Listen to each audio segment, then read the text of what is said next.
Everyone is a genius, but if you judge a fish by its ability to climb a tree, it will live its whole life believing it's stupid. There I was working with a student, Natalie, on solving equations. She had to multiply 2 times 9 and got stuck. Now this happens all the time, I'm used to it, but I decided to go for the teaching moment. All she had to do is count by 2s 9 times. Now she tried and failed 4 different times on her fingers on paper in English and Spanish. 2, 4, 8, 12? Natalie was 16 years old and in the 9th grade, and she's not alone, not by a long shot. I teach at a high school with a student population of near 3,000. It's one of 30,000 high schools across the US, so you have to imagine how many Natalies are out there.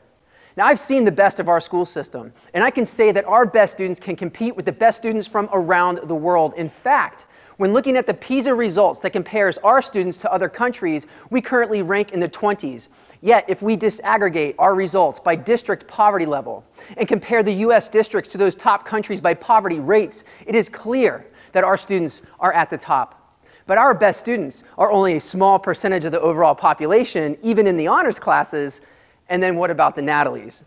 I specialize in teaching algebra to the bottom 25% of high school students, and I work mostly with those students. Now, the best of those students want to do well, but when they realize what they're capable of, they're either stuck in a path of academic mediocrity, or they are so close to graduation they just need a credit to pass. It's almost like a scene of wasted potential. Now, the worst of those students have had no education of character, common decency, appropriate language, appropriate behavior. They barely know right from wrong. These are the students who are at risk of dropping out, incarceration, or abusing social welfare. Now, what's out there waiting for those students? Jobs? College? They're in an education system that says if you don't go to college, you have no worth. So their only alternative is to be underemployed, to find illegal work, or to abuse social welfare. Those students are marginalized by what I call a toxic culture of education. It doesn't matter if a student is a gifted artist, a loving caretaker, talented musician, or poetic writer. Those students are the fish being judged on how they climb trees because we say the end-all, be-all is college, or we're leaving students to the lowest skill level work. Even in the honors classes, these students are so wrapped up about grades and answers, they're afraid to learn, and that's impacting how they're performing at college. But I am not here to talk about the current student loan debt crisis.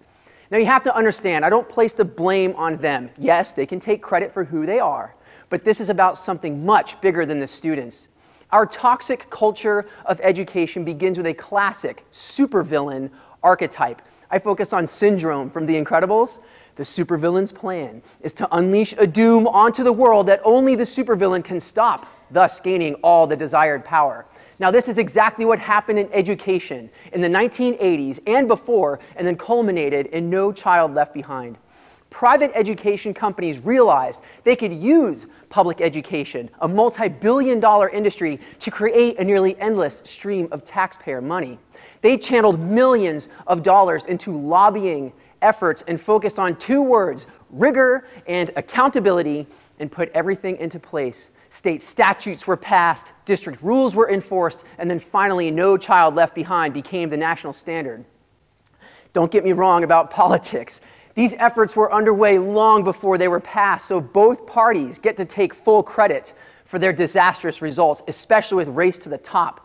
We somehow took the education system that produced the individuals who put a man on the moon with technology less powerful than the phone in my pocket and characterized that education system as a failure, using the word accountability.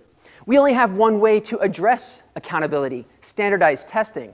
So we implemented standardized testing, and then a 1983 publication called A Nation at Risk showed standardized tests proved schools were failing, teachers were failing, students were failing, and when everything is failing, guess what we need?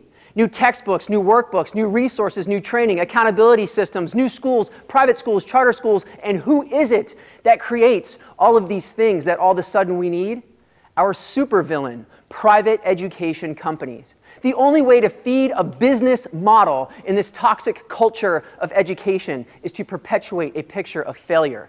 I would love to meet any education company that has a business model that is built upon long-term student success. There simply is no money in long-term student success.